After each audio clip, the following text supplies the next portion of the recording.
Assalamualaikum warahmatullahi wabarakatuh. Bismillah, alhamdulillah.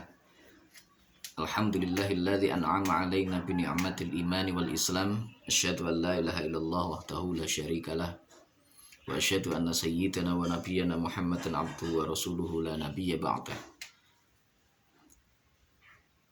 Seluruh musyrifah Ma'had Al-Jamiah YN Tulungagung yang saya cintai, musyrifah Ma'had Al-Jamiah UIN 1 Tulungagung yang saya cintai dan saya banggakan, seluruh mahasantri Madin Lanjutan Ma'had UIN Sayyid Ali Rahmatullah Tulungagung yang saya cintai, saya banggakan, juga seluruh pemirsa dimanapun berada yang dirahmati Allah Subhanahu wa Ta'ala. Syukur alhamdulillah bahwa kesempatan kali ini kita kembali bisa melanjutkan kajian kita, yaitu kitab Ayyuhal Walad. Semoga diridhai oleh Allah, menjadi ilmu yang barokah, yang manfaat fid dini wad dunya wal akhirah. Kita awali terlebih dahulu dengan hidiyatul Fatihah. Kita tujukan kepada seluruh ahli kubur kita semuanya, guru-guru kita, utamanya baginda agung Rasulullah Shallallahu Alaihi Wasallam, para ulama salafus sholih, khususnya mu'alif hadzal kitab, juga kepada seluruh murid-murid kita, umat masyarakat jami'il alamin. Mudah-mudahan diridhai oleh Allah, diberikan kesadaran kepada Allah, sehingga semuanya menjadi orang-orang yang bisa kembali ke hadirat Allah dengan husnul khatimah ala hadhihi niyyah wa ala kulli niyatin sholihah wa ala mana wa salafuna sholih syai'ulillahi ta'ala lahumul fatihah. A'udzubillahi minasyaitonir rajim. Bismillahirrahmanirrahim. Alhamdulillahi rabbil alamin. Arrahmanirrahim. Maliki yaumiddin. Iyyaka na'budu wa iyyaka nasta'in. Ihdinas siratal mustaqim, siratal ladzina an'amta 'alaihim ghairil maghdubi 'alaihim waladdallin. Amin. Bismillahirrahmanirrahim. Subhanaka la ilma lana illa ma 'allamtana innaka antal alimul hakim. Qala rabbi shrah li sadri wa yassir li amri wahlul 'uqdatam min lisani yafqahu qawli.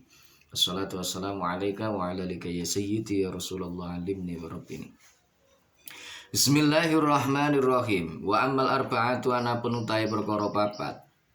Alati rupani perkara yang bagi kang sayukjo laka keduweni sira. Apa antaf ala hayin to agawi sapa sira ing alati iku fal awalu mongko utahe kang awal iku anta ja'ala yen to dadekaken sapa sira maka ing muamalah utawa ing agawi sira ma Allah sartane Gusti Allah Ta'ala maha luhur sapa Allah Ta'ala halih maha luhur sapa Allah bihaitsul lau amala kelawan sekirane lamun agawi maka sartane sira biha kelawan muamalah sapa abduka kawula sira, sapa abduka kawula sira tardo mengko ridho sapa sira biha kelawan muamalah minhu saking abad walayadzikulan ora rupek apa khatiruka ati sira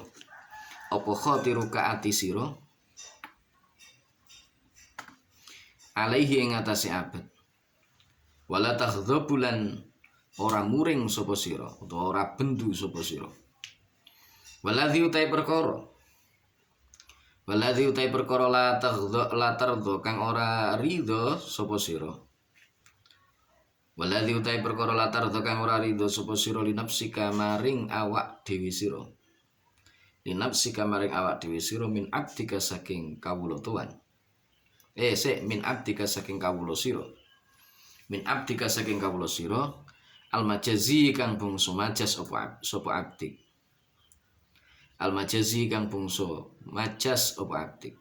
abdik iku falatardo mongko ora ridho sapa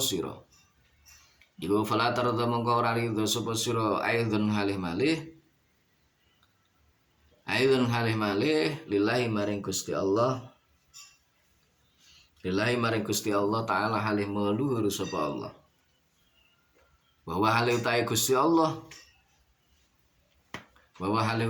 Allah iku sayyiduka bendoro sira iku sayyiduka bendoro sira al hakiki kang bangsa hakiki sapa sayyid al hakiki kang bangsa hakiki sapa sayyid. Wa amal arba'atu, adapun 4 hal yang harus kita lakukan, yang seyogyanya kita lakukan atau kita kerjakan adalah fal awalu, yang pertama, apa yang harus kita lakukan yang pertama? Antaj'ala mu'amalataka ma'allahi ta'ala bihaitsu la mu'amala ma'aka biha 'abduka tarda biha minhu. Kita menjadikan perbuatan kita bersama dengan Allah Subhanahu wa taala itu sebagaimana sekiranya budak kita atau pembantu kita melakukan muamalah tersebut, itu kita ridho. Artinya apa? Artinya begini, ketika kita bermuamalah bersama dengan Allah, ketika kita melakukan sesuatu di dunia ini yang itu hubungannya dengan Allah Subhanahu wa taala, maka usahakan apa yang kita kerjakan itu adalah sesuatu yang diridhai oleh Allah Subhanahu wa taala. Bagaimana caranya? Caranya adalah dengan sekiranya, gampangane, sekiranya kita itu punya budak, sekiranya kita ini punya pembantu, punya ruang. Ketika pembantu itu melakukan satu perbuatan, maka perbuatan tersebut tidak membuat hati kita ini marah, kita ridho dengan apa yang dilakukan oleh pembantu itu, maka seperti itu pula lah yang harus kita lakukan kepada Allah Subhanahu wa taala. Wala yadhiku khatiruka alaihi wala taghrab. Hati kita tidak merasa sempit, artinya begitu kemudian pembantu itu melakukan hal tersebut, hati kita ini tetap lapang, bisa menerimanya, dan tidak menjadi sempit karena kemarahan yang ada di dalam diri kita. Maka seperti itulah yang semestinya kita lakukan kepada Allah Subhanahu wa taala. Sesuatu yang bisa membuat ridha Allah, itu loh yang harus kita kerjakan. Kalau kita sebagai seorang hamba, kalau kita misalkan ya, kita ini adalah sebagai seorang juragan, sebagai seorang tuan yang punya pembantu, ketika kita perintah kepada pembantu tersebut untuk melakukan sesuatu, kemudian pembantu itu menolaknya atau membantahnya dengan cara yang tidak baik, maka hati kita pasti akan marah. Maka itu harus kita hindari pula ketika kita berlaku kepada Allah.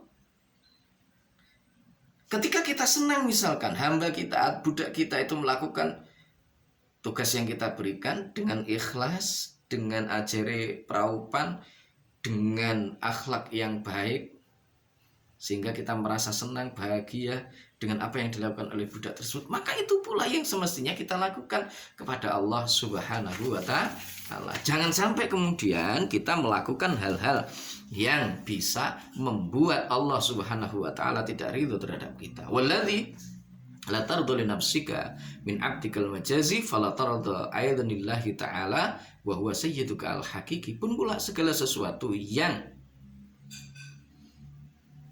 menjadikan kita tidak ridho terhadap budak, hamba kita, pembantu kita,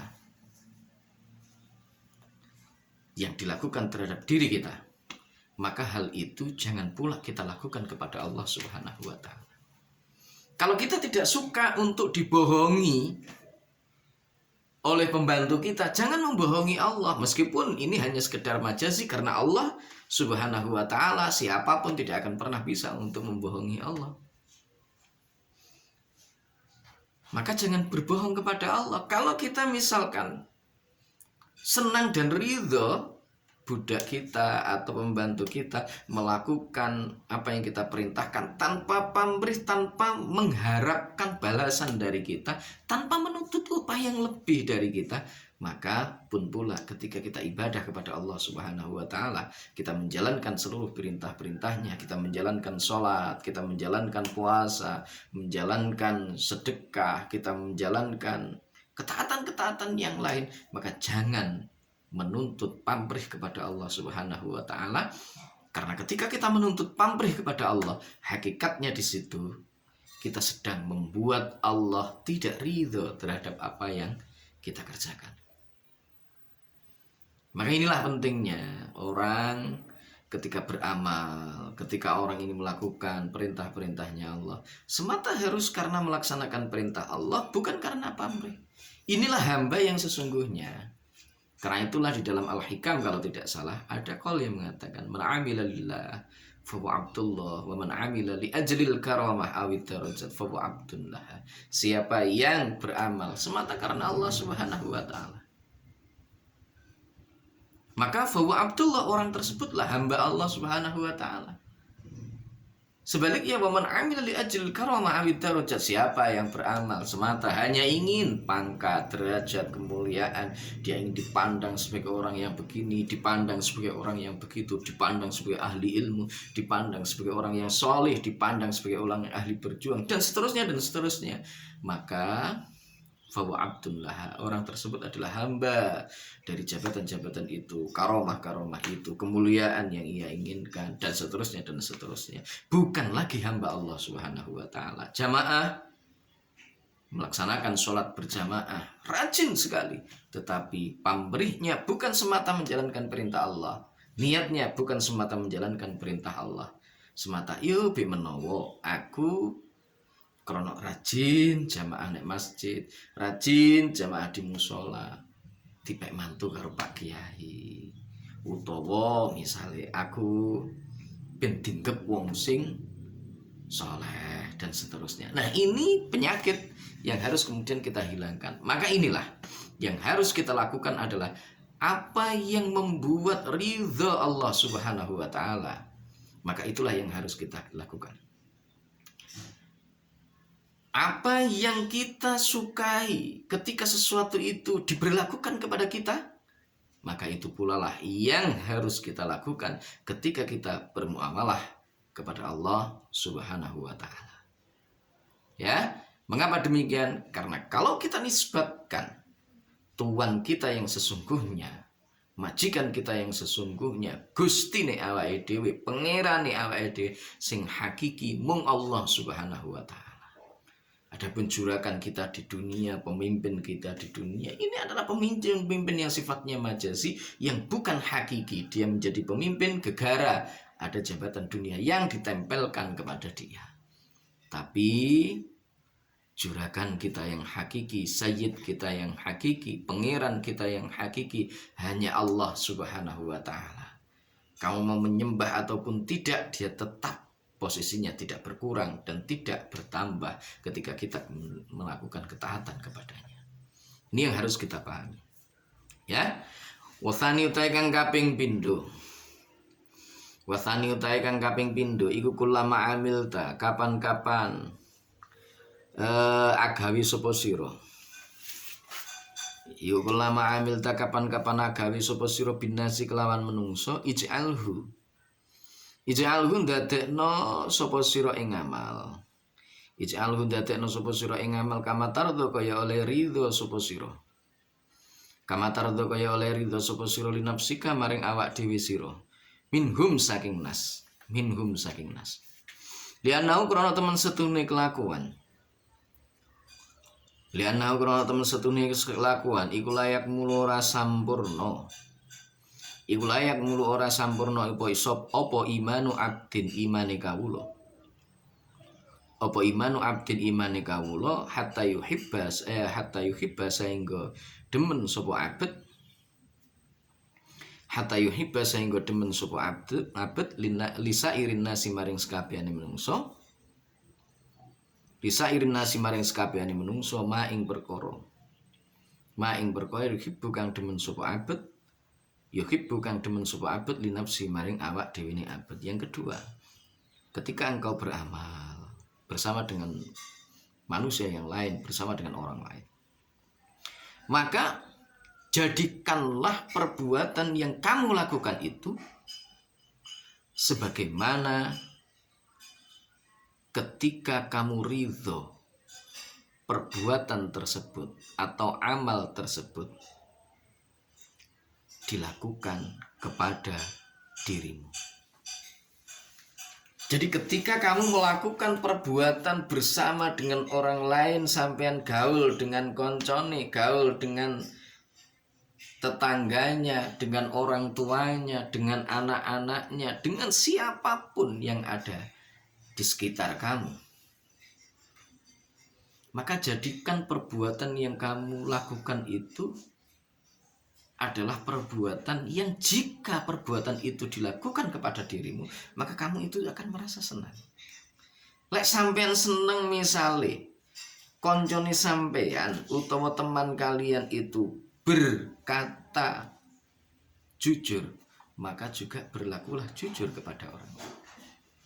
Ketika kamu senang orang lain saat bertemu kamu itu mau menyapa dirimu, maka sapalah orang lain ketika kamu bertemu dengan dia.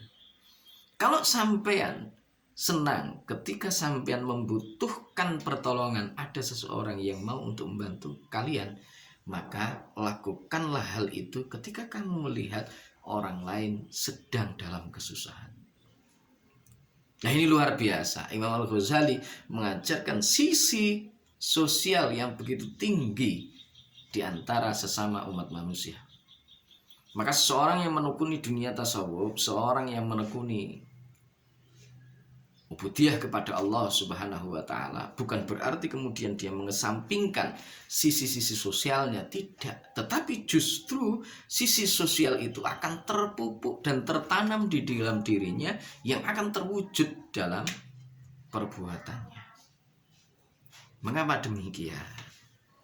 Karena layak mulu imanu abdin hatta yuhibbu li sairin nas ma yuhibbu li nafsihi. Seseorang tidak dikatakan sempurna imannya apabila dia tidak mencintai orang lain sebagaimana dia mencintai dirinya. Itulah keimanan yang sesungguhnya. Jadi iman yang sesungguhnya akan menyebabkan seseorang memiliki rasa empati, memiliki rasa perhatian terhadap sesamanya sebagaimana dia perhatian terhadap dirinya sendiri. Itulah keimanan yang sempurna. Tidak sempurna iman seseorang ketika dia tidak mencintai saudaranya sebagaimana dia mencintai dirinya sendiri. Nah, ini penting untuk kita jadikan sebuah catatan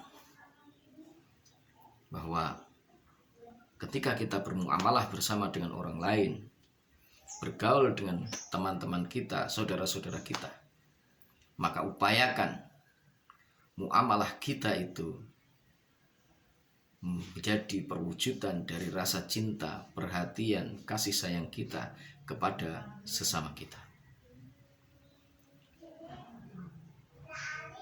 Seluruh mahasantri yang saya cintai, saya banggakan, juga seluruh pemirsa yang mengikuti kajian kitab Ayyuhal Walad dimanapun berada yang dirahmati Allah.